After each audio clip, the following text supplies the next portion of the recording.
ओम नमः शिवाय। ओम नमः शिवाय। ओम नमः शिवाय।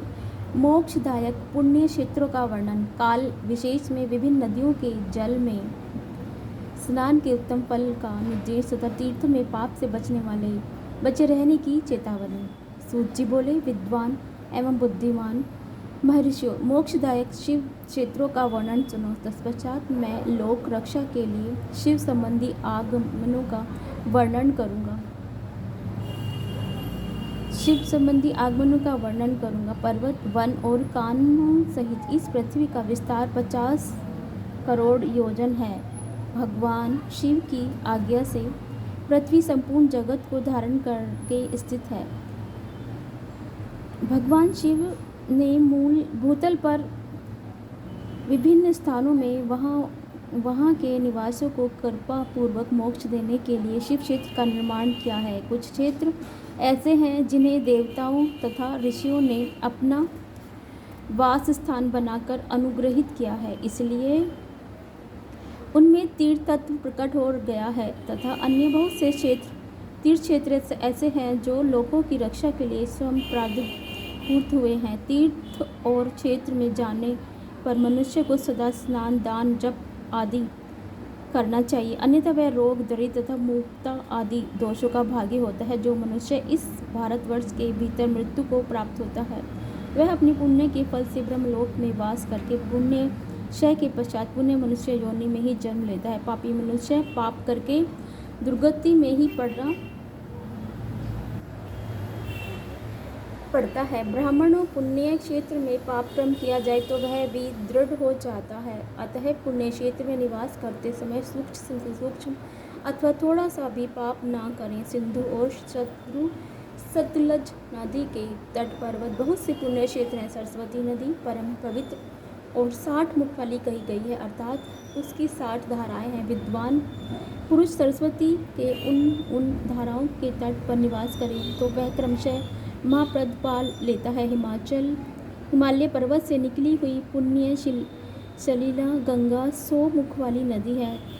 उसके तट पर काशी, प्रयाग आदि अनेक पुण्य क्षेत्र हैं। वहाँ मकर राशि के सूर्य होने पर गंगा की तटभूमि पहले से भी अधिक प्रशस्त एवं पुण्यदायक हो जाती है। सोनभद्र नदी की 10 भुजाएं हैं। वह बृहस्पति के मकर राशि में आने पर अत्यंत पवित्र तथा अभिष्ट फल देने वाला हो जाता है। उस समय वहाँ स्नान और उपवास करने से विनायक पद की प्राप्ति होती है। पुण्य सलीला महानदी नर्मदा के 24 मुख स्रोत हैं। उनमें स्नान तथा उनके तट पर निवास करने से मनुष्य को वैष्णव पद की प्राप्ति होती है। तमसा के बाहर तथा रेवा के 10 मुख हैं। परम पुण्यमयी गोदावरी के 21 मुख बताए गए हैं। वह ब्रह्म हत्या आदि गोवध के पाप का विनाश करने वाली एवं इंद्रलोक देने वाली है। कृष्ण द्विवेदी वेणी नदी का जल बड़ा पवित्र है। वह नदी समस्त पापों का नाश करने वाली है। उसके 18 मुख बताए गए हैं तथा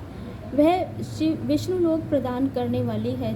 तुंगभद्रा के 10 मुख हैं। वह ब्रह्मलोक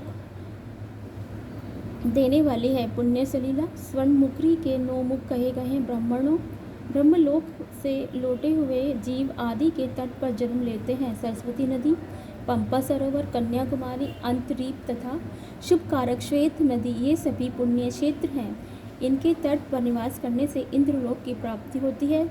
सहसा पर्वत से निकली हुई महानदी कावेरी परम पुण्यमयी है। उसके 27 मुख बताए गए हैं। वह संपूर्ण अभिष्ट वस्तुओं को देने वाली है। उसके तट स्वर्गलोक की प्राप्ति कराने वाले तथा ब्रह्म और विष्णु का पद देने वाले हैं। कावेरी जो तट और शैव क्षेत्र के अंतर्गत है, वे अभिष्ट फल देने के साथ ही शिवलोक प्रदान करने वाले भी हैं।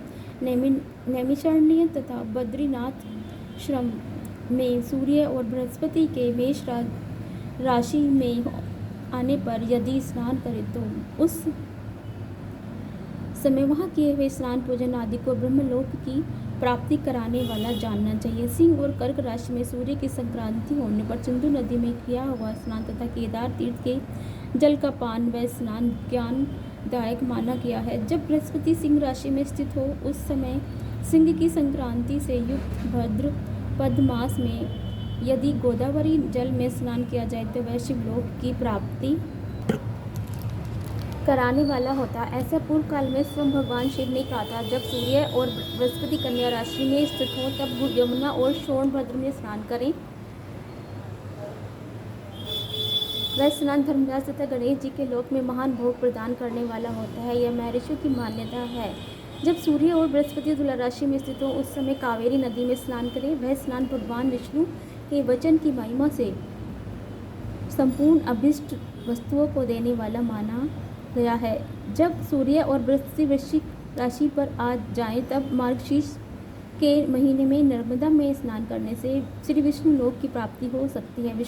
सूर्य और बृहस्पति के धनु राशि में स्थित होने पर स्वर्णमुखी नदी में किया हुआ स्नान शिवलोक द्वारा कराने वाला होता है। जैसे कि ब्रह्मा जी का वचन है, जब सूर्य और बृहस्पति मकर राशि में स्थित हो उस समय माघ मास में गंगा जी के जल में स्नान करना चाहिए। ब्रह्मा जी का कथन है कि वह स्नान शिवलोक की प्राप्ति कराने वाला होता है। शिवलोक के पश्चात ब्रह्मा और विष्णु स्थानों में सुख भोगने पर अंत में मनुष्य को ज्ञान की प्राप्ति हो जाती है। माघ मास में अर्थात सूर्य के कुंभ राशि में स्थित होने पर फागुन मास में गंगा जी के तट पर किया हुआ श्राद्ध पिंडदान अथवा तिलोक दान पिता और नाना दोनों कुलों के पितरों की अनेकों पीढ़ियों का उद्धार करने वाला माना गया है। सूर्य और बृहस्पति जब मीन राशि में स्थित हों तब कृष्ण नदी में किए गए स्नान की ऋषियों ने प्रशंसा की है। उन ऋषियों में पूर्वोक्त तीर्थों में किया हुआ स्नान इंद्र की प्राप्ति कराने वाला होता है। विद्वान पुरुष गंगा तथा कावेरी नदी का आश्रय लेकर तीर्थवास करे। ऐसा करने से तत्काल किए हुए पाप का निश्चय नाश हो जाता है।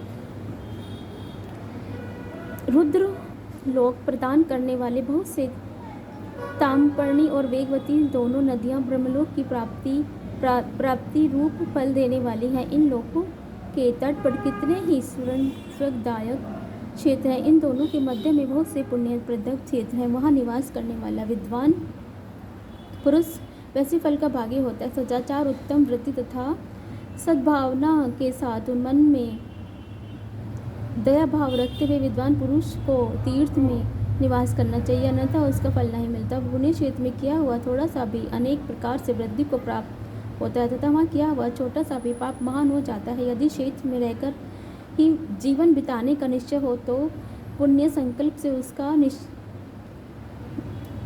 उसका पहले का सारा पाप तत्काल नष्ट हो जाएगा, क्योंकि पुण्य को ऐश्वर्यदायक कहा गया है। और ब्राह्मणों तीर्थ सार्वजनिक पुण्य कायिक, वाचिक और मानसिक सारे पापों का नाश कर देता है। तीर्थ में किया हुआ मानसिक जाप व्रजलेप हो जाता है। वह किए गए कल्पों का पीछा नहीं छोड़ता। वैसा पाप केवल मन से ही नष्ट होता है, अन्यथा नहीं। वाचिक पाप जब से तथा कायिक पाप शरीर को सुखाने जैसे कठोर तप से नष्ट होता है। अतः सुख चाहने वाले पुरुषों को देवताओं की पूजा करते हुए, ब्राह्मणों को दान देते हुए पाप से बचकर ही तीर्थ में निवास करना चाहिए। अध्याय 12 इति। ओम नमः शिवाय, ओम नमः शिवाय, ओम नमः शिवाय।